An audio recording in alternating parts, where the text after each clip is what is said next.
Hello guys, welcome to Algo Ninja. In this video, we are going to solve a question segregate zeros and ones.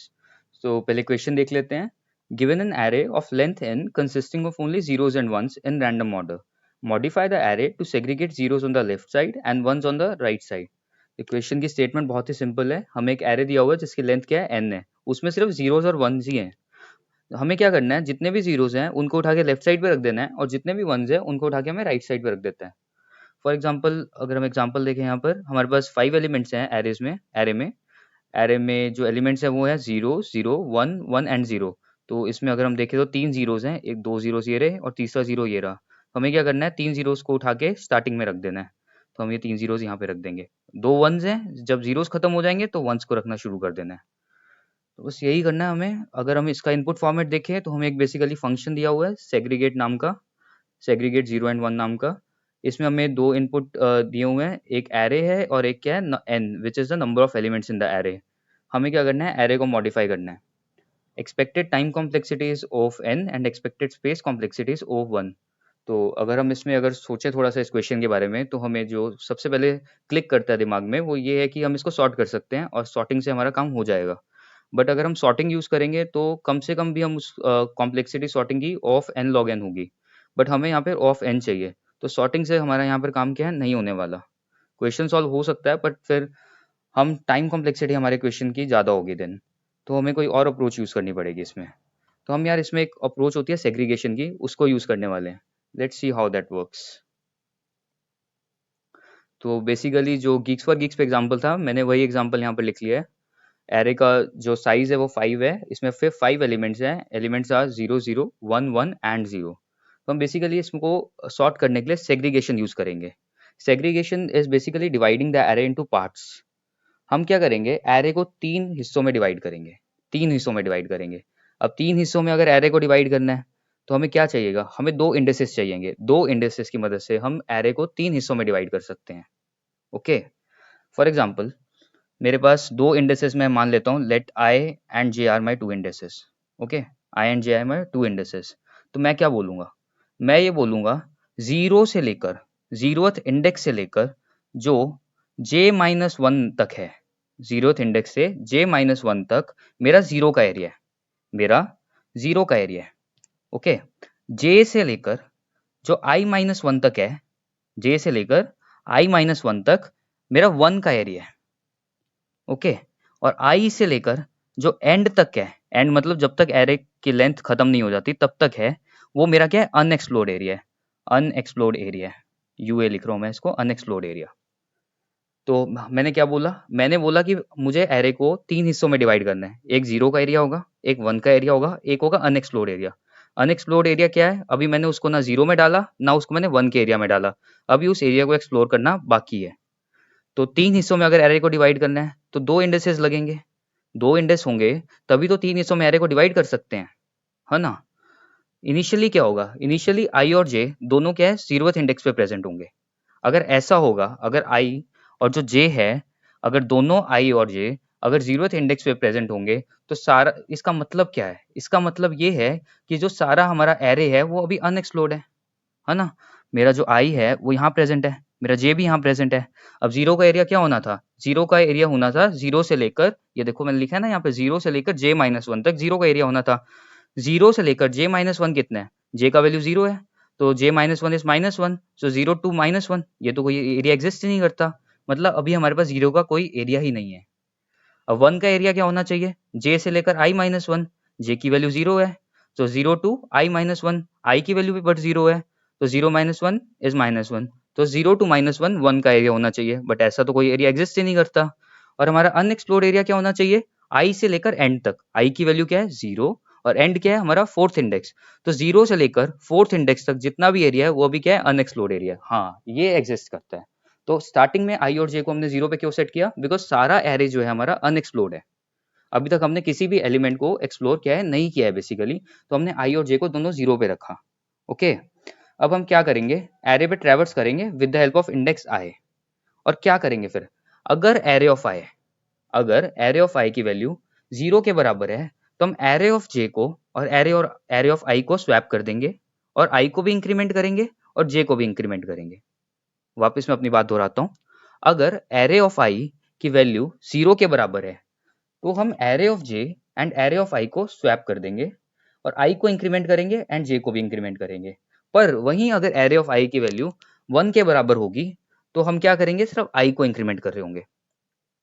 ये बात ऐसे मुझे लगता है शायद समझ नहीं आई होगी। हम इस पर ड्राई रन करते हैं और फिर देखते हैं, शायद मुझे लगता है फिर समझ आ जानी चाहिए आपको। तो मैं ट्रैवर्स करना स्टार्ट करता हूँ आई से। मेरी लूप चलेगी एक while I is less than the length of the array. तो आई की वैल्यू अभी 0th इंडेक्स पे है। जब तक मैं पूरा एरे ट्रैवर्स नहीं कर जाता तब तक ये लूप चलती रहेगी। तो इनिशियली मेरा आई और जे दोनों क्या है, 0th इंडेक्स पे है। अब मैं देखूंगा what is the value of array of I. Array of I की वैल्यू क्या है, 0 है। तो मैंने क्या बोला था, जब भी एरे ऑफ आई की वैल्यू 0 होगी, एरे ऑफ जे और एरे ऑफ आई को हम क्या करेंगे, स्वैप कर देंगे। बट एरे ऑफ जे भी क्या है, यही एलिमेंट है। एरे ऑफ आई भी क्या है, यही एलिमेंट है। तो कोई स्वैप की तो यहाँ जरूरत नहीं है बेसिकली। और हम क्या करेंगे, दोनों इंडेक्सेस को क्या करेंगे, इंक्रीमेंट कर देंगे। तो पहले आई और जे दोनों 0 पे पॉइंट कर रहा था। अब आई और जे यहाँ पे पॉइंट नहीं करने के बजाय नेक्स्ट वाले पे पॉइंट करेगा। नेक्स्ट मतलब 1 वाले इंडेक्स पे आई और जे दोनों पॉइंट करेंगे। तो मेरा आई भी यहाँ पर आ गया और मेरा जे है वो भी फर्स्ट इंडेक्स पे आ गया।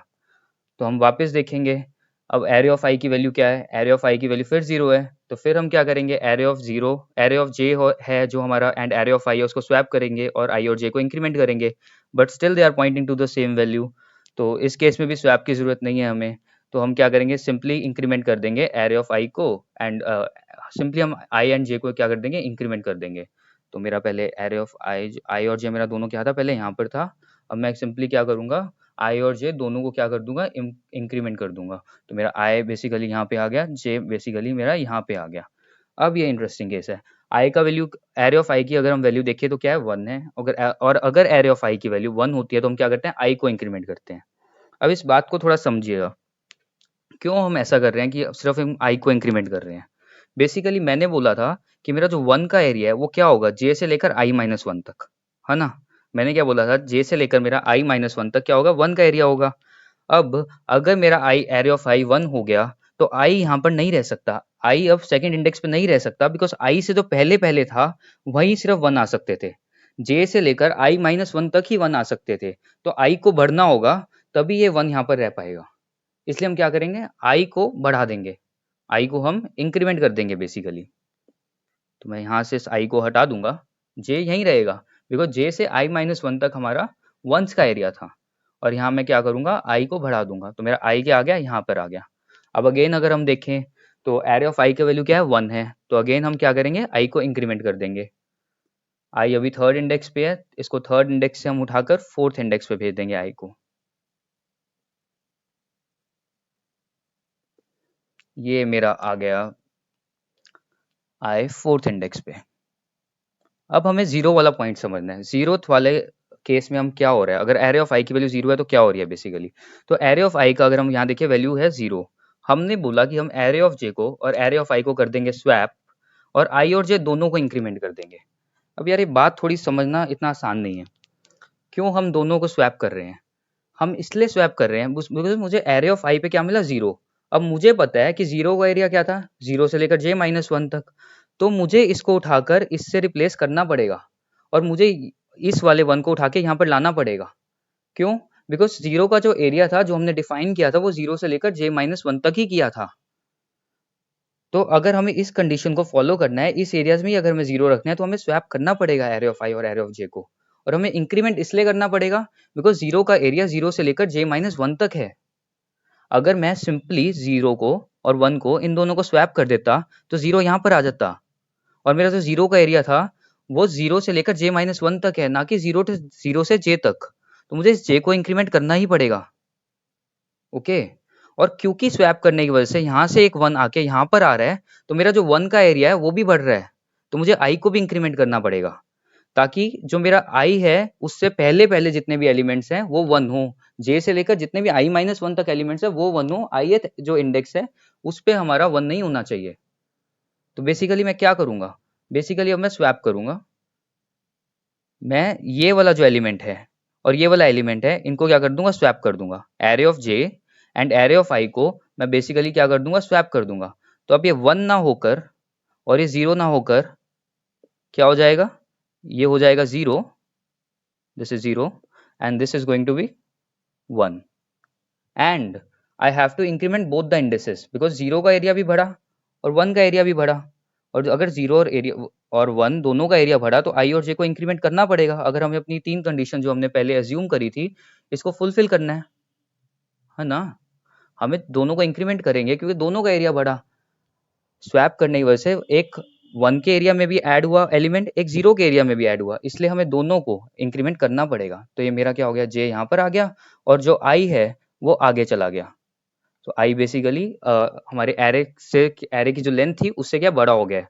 इस टाइम पे हम क्या लूप को रोक सकते हैं और हमारा प्रोग्राम क्या खत्म हो जाएगा। और आप देख सकते हैं हमारा जो एरे है वो क्या है बेसिकली सॉर्ट हो गया है। ओके, अगर इसकी हम टाइम कॉम्प्लेक्सिटी की बात करें तो हमने सिंगल पास में इस क्वेश्चन को सॉल्व किया है, एक ही बार हमने एरे पे ट्रैवर्स किया है, तो इसकी टाइम कॉम्प्लेक्सिटी ऑफ n है और इसके लिए हमें कोई ऑक्सिलरी स्पेस की जरूरत भी नहीं पड़ी, तो हमारी जो स्पेस कॉम्प्लेक्सिटी है वो ऑफ 1 है।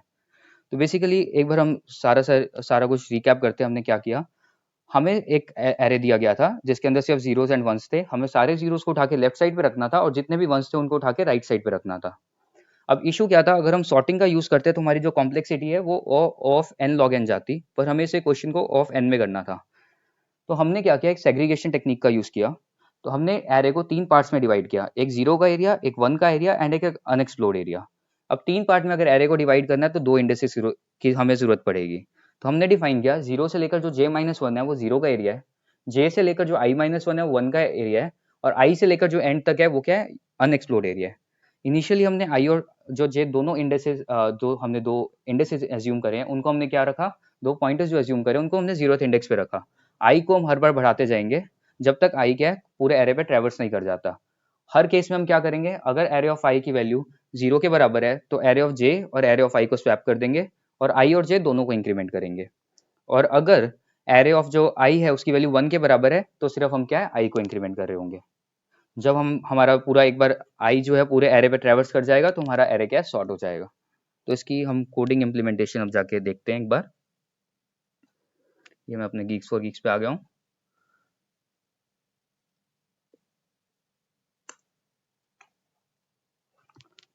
तो बेसिकली हम सबसे पहले क्या करेंगे, हमें फंक्शन में दिया हुआ है एक एरे दिया हुआ है और n दिया हुआ है which is the length of the array. तो हम पहले दो इंडेक्सेस को असाइन करेंगे, let i say this are i and j। पहले i भी 0 पे पॉइंट कर रहा है एंड हमारा जो j है वो भी क्या है 0 पे पॉइंट कर रहा है।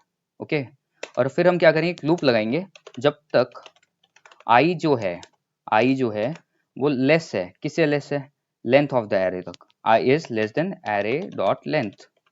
तब तक हम क्या कर रहे होंगे, एक बेसिकली n हमें गिवन है तो i is less than n ही लिख लेता हूँ मैं यहाँ पर सिंपल। तब तक मैं क्या करूँगा, एक लूप चलाऊंगा। लूप में क्या हो रहा होगा, अगर जो हमारा एरे है उस पे जो ith इंडेक्स पे, एरे ऑफ ith इंडेक्स पे जो एलिमेंट है वो अगर 0 के बराबर है, तो क्या होगा, एल्स अगर वो 1 के बराबर है तो क्या होगा। ठीक है, अगर तो एरे ऑफ i 0 के बराबर है तो हम क्या करेंगे, एरे ऑफ i और एरे ऑफ j को क्या कर देंगे, स्वैप कर देंगे। तो मैं स्वैप का कोड लिखता हूँ, इंट k को एक मैंने k वेरिएबल बना लिया, k में मैंने स्टोर कर लिया एरे ऑफ i को। ओके, एरे ऑफ i को मैंने दे दिया एरे ऑफ j का value, and array of j को मैंने दे एंड एरे ऑफ जो j था उसको मैंने दे दिया k का वैल्यू। तो मेरे स्वैप हो गए हैं दोनों एलिमेंट्स। और उसके बाद मुझे क्या करना है, i को भी इंक्रीमेंट करना है और j को भी इंक्रीमेंट करना है ना। पर अगर एरे ऑफ i की वैल्यू 0 नहीं होती तो हम क्या करते हैं, तो हम बेसिकली अगर एरे ऑफ, उसका मतलब है एरे ऑफ i की वैल्यू 1 है, अगर 1 है तो हम सिंपल क्या करते होते हैं, i को हम इंक्रीमेंट करते होते हैं। That is the code. कुछ रिटर्न तो हमें यहाँ पर करना नहीं है, बस एरे को मॉडिफाई करना था, वो काम मुझे लगता है हो गया। तो इसको कंपाइल करके देखते हैं एक बार चलता है कि नहीं।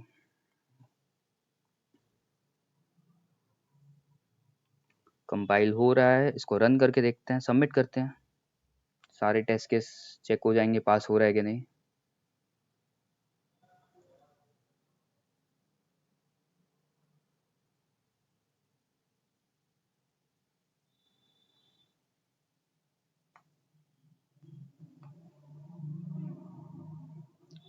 Problem solve successfully.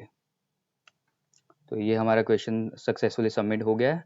तो इस क्वेश्चन में वैसे हमें दो चीज़ों का ध्यान रखना था कि हम इसमें सॉर्टिंग नहीं लगा सकते बिकॉज उसकी कॉम्प्लेक्सिटी ज़्यादा है, और दूसरी बात हमें ये ध्यान रखनी है कि सेग्रीगेशन में हमारे पास 2 केसेस बनते हैं, उनका मतलब क्या है बेसिकली। अगर एरे ऑफ आई का वैल्यू 0 आ रहा है कभी भी, तो हम एरे ऑफ जे और आई को स्वैप करेंगे और आई और जे दोनों को इंक्रीमेंट करेंगे। क्यों करेंगे ऐसा? इसलिए करेंगे बिकॉज़ जब हम स्वैप करते हैं तो एक एलिमेंट एरे 0 के एरिया में भी बढ़ रहा है और एक एलिमेंट 1 के एरिया में भी बढ़ रहा है। तो 0 के एरिया में भी एक एलिमेंट की बढ़ोतरी हो रही है और 1 के एरिया में भी एक एलिमेंट इंक्रीज हो रहा है, तो इसलिए आई और जे दोनों को इंक्रीज करना पड़ेगा बिकॉज जे से पहले जितने भी थे एलिमेंट्स वो जीरो का एरिया था, ना कि जे को इंक्लूड करके। सिमिलरली जे से लेकर आई -1 तक 1 का एरिया था, ना कि जे से लेकर आई तक, तो दोनों को इंक्रीमेंट करना पड़ता था।